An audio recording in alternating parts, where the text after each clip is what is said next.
A mensagem que eu quero apresentar para você, a centralidade da cruz de Cristo, foi baseado num livro muito bom chamado A Cruz de Cristo, de John Stott. Eu me baseei no capítulo 1 deste livro. Quando você vê estas imagens, o que vem à sua mente? Você vê aqui cruz. A cruz de Cristo é o grande símbolo do cristianismo. Todas as religiões, as marcas, as ideologias possuem símbolos visuais que materializam um ou outro aspecto importante da sua história, da sua crença, da sua filosofia ou da sua ideologia. Quando você olha para a estrela de Davi, você lembra dos judeus. Quando você olha os arcos dourados, você lembra do McDonald's. Quando você olha o Yin e o Yang, você lembra da filosofia oriental. Quando você olha uma maçã mordida, você lembra da Apple. São símbolos que nos remetem a uma ideia, a uma marca, a uma ideologia. A cruz não foi o primeiro símbolo adotado no cristianismo primitivo. Você olha aí na sua tela o símbolo de um peixe. A princípio, a cruz não foi utilizada como símbolo do cristianismo porque ela estava associada com a execução de um criminoso comum. A cruz era um símbolo de vergonha. O primeiro símbolo que os cristãos utilizaram foi um peixe. Peixe em grego é ictus. Se você pega a palavra ictus e faz uma associação, forma uma frase com cada letra, nós encontramos Iesos Christos Theou Huios Soté. Esta é uma frase grega que significa em português Jesus Cristo,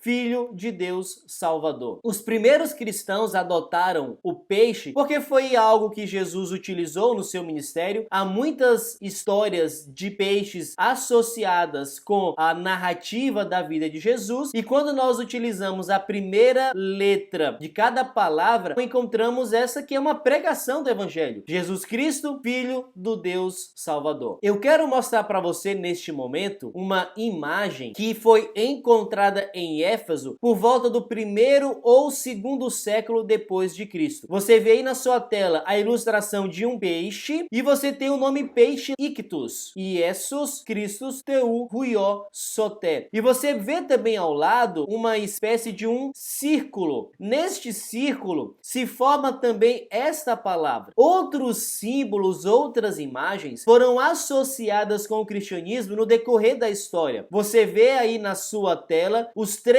jovens na fornalha ardente, numa catacumba lá em Roma, e essa imagem está associada com Jesus Cristo. Jonas sendo vomitado do peixe, numa catacumba que também fica em Roma, e no seu lado direito você vê, tá bem precária a imagem, mas é Maria segurando Jesus e o profeta. É a imagem mais antiga de Maria, mãe de Jesus, que nós temos registrado. Na sua opinião, qual seria o símbolo mais apropriado para o cristianismo? Seria a manjedoura onde Jesus nasceu, mostrando a sua humildade? Um barco onde Jesus fez um dos seus maiores milagres? A pedra como símbolo dele? Uma toalha que ele utilizou para lavar os pés dos seus discípulos? Um trono mostrando que Jesus é rei? Uma pomba mostrando a paz? Qual seria o símbolo mais apropriado para o cristianismo? A cruz, ao que parece, é o que os historiadores dizem, ela não foi largamente utilizada como símbolo cristão até o 6º século. Parece certo que pelo menos a partir do 2º século, os cristãos desenhavam, pintavam, gravavam e faziam o sinal da cruz em si mesmos e nos outros como símbolo da sua fé. Ao que parece, essas e outras demonstrações da cruz não eram superstições, mas elas tinham a finalidade de identificar e santificar cada ato, como se a pessoa que fizesse aquele sinal pertencesse a Cristo. Tertuliano, um escritor cristão, por volta do ano 200 depois de Cristo, disse: a cada passo e a cada movimento dados para frente, em cada entrada e em cada saída, quando nos vestimos e nos calçamos, quando tomamos banho, quando nos assentamos à mesa, quando acendemos as lâmpadas no sofá, na cadeira, nas orações corriqueiras da vida diária, traçamos na testa o sinal da cruz. A cruz de Cristo, de fato, foi um símbolo utilizado pelos primeiros cristãos. Não foi amplamente utilizado, mas sim, foi um símbolo que os cristãos adotaram desde o início.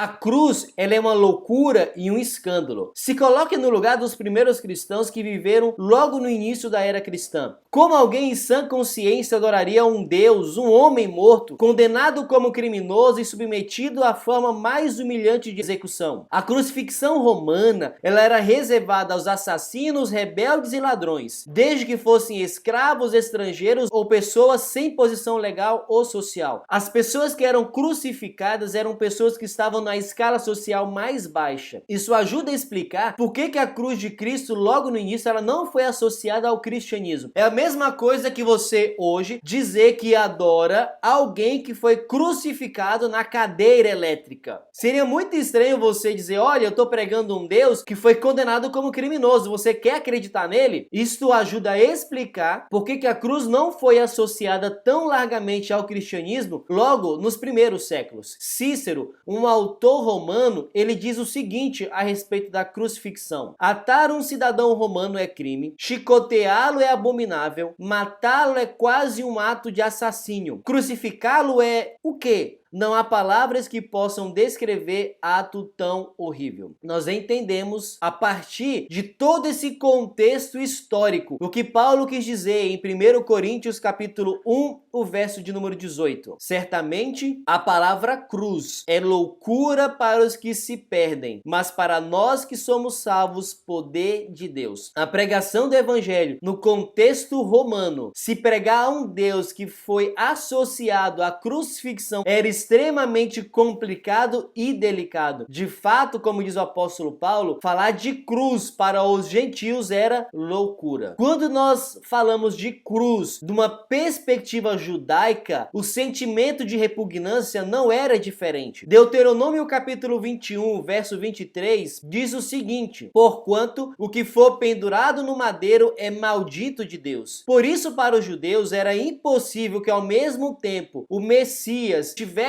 sobre ele o Espírito do Senhor, de acordo com Isaías capítulo 11, verso 2, e ao mesmo tempo fosse maldito de Deus. Era um escândalo para os judeus acreditar no Messias que foi morto no madeiro. Porque como que ele pode ser de Deus e ao mesmo tempo ser maldito? A cruz onde Cristo foi morto era difícil de absorver tanto para judeus quanto para gentios. A cruz era um motivo de zombaria e de escândalo. E você vê agora na sua tela uma imagem, uma pichação que foi feita numa parede lá em Roma. Você percebe aí um garoto à esquerda e ao centro, na parte superior, nós encontramos um homem nu numa cruz e a cabeça desse homem é a cabeça de um asno. E embaixo, traduzido para o português, diz o seguinte: Alexâmenos adora a Deus. Isso é um bullying. Muito provavelmente esse Alexâmenos, ele era cristão. Essa inscrição foi encontrada em uma parede numa escola. Então se atente, os cristãos, eles sofreram zombaria desde os seus primórdios. Jesus, ele foi crucificado nu. Geralmente, quando nós vemos as ilustrações da crucifixão, Jesus, ele está com um pouquinho de pano cobrindo as suas partes íntimas. Não era assim que acontecia. As pessoas eram crucificadas nuas para aumentar a vergonha. O que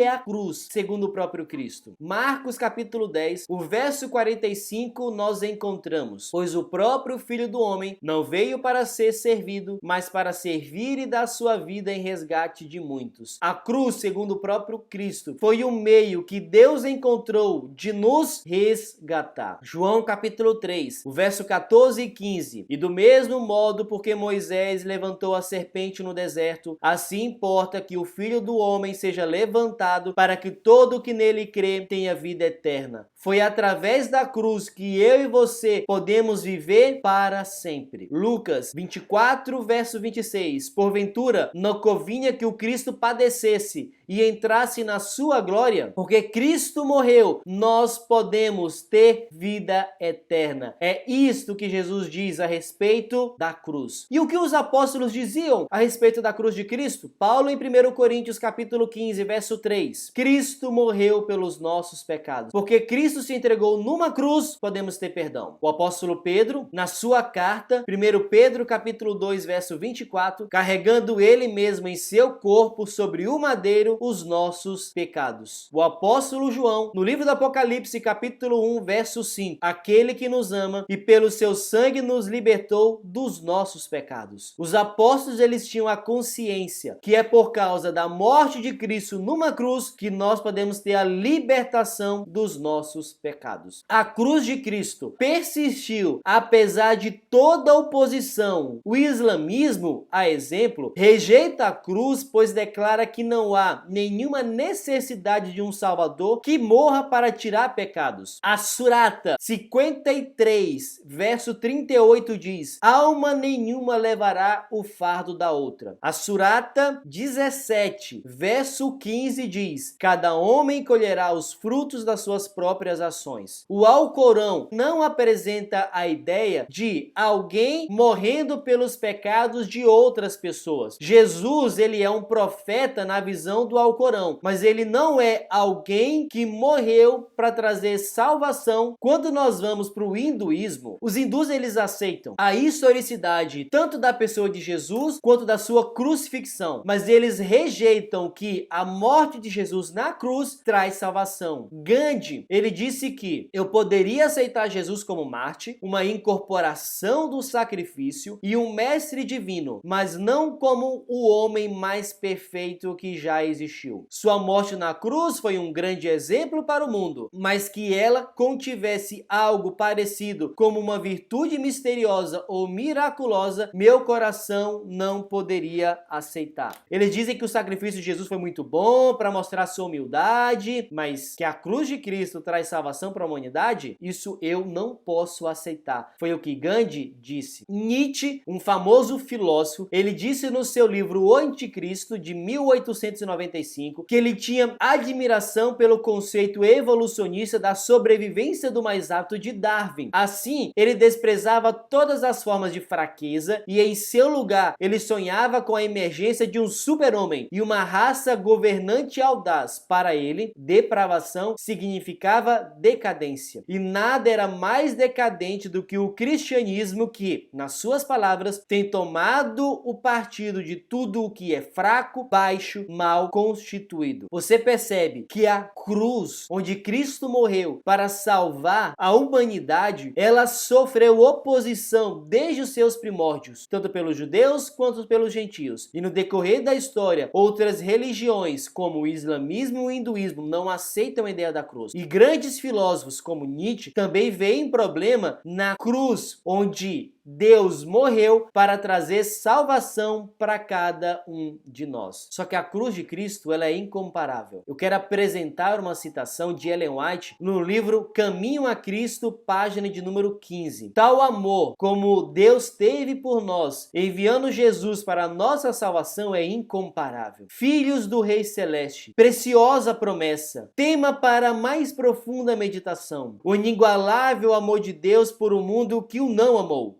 Este pensamento exerce um poder subjugante sobre a alma e leva cativo o entendimento à vontade de Deus. Quanto mais estudarmos o caráter divino, a luz que vem da cruz, tanto mais veremos a misericórdia, a ternura e o perdão aliados à equidade e à justiça. E tanto mais claro discerniremos as inumeráveis provas de um amor que é infinito e de uma terna compaixão que sobrepuja o amor anelante de uma mãe para com o filho extraviado. Quão maravilhoso é quando nós temos em mente como que o caráter de Deus se revela na cruz de Cristo, a sua justiça, a equidade. Nós, quando olhamos para essa compaixão, nós percebemos que Deus nos amou muito. Apesar de a imagem da cruz de Cristo não ter sido utilizada logo nos primórdios do cristianismo, ela tinha o seu papel central na vida dos cristãos. A imagem da cruz, ela captura a essência do que é ser cristão. Tanto para Cristo quanto para os apóstolos, a cruz é central na vida cristã. E apesar da oposição ao longo da história, a cruz de Cristo persiste. O símbolo da cruz não é somente crucial ao cristianismo, mas essencial à fé de cada seguidor de Cristo. Paulo, na carta aos Gálatas, capítulo 6, verso 14: "Mas longe esteja de mim gloriar-me, senão na cruz de Cristo, pela qual o mundo está crucificado para mim e eu para o mundo." A cruz de Cristo é uma maravilha para cada cristão. A cruz de Cristo, apesar de ser um símbolo de humilhação, de loucura e escândalo, para alguns de fraqueza e repugnância, é nessa cruz de Cristo que nós, que somos cristãos, temos que nos gloriar, porque foi através da morte de Jesus que nós podemos encontrar a salvação para a nossa vida. Você que está me ouvindo, você que assiste esta mensagem, se glorie na cruz de Cristo. Se você está longe dos caminhos de Deus, se submeta a este Cristo que morreu por você. Se entregue, se dedique, porque este Cristo ama a você e este Cristo quer te salvar.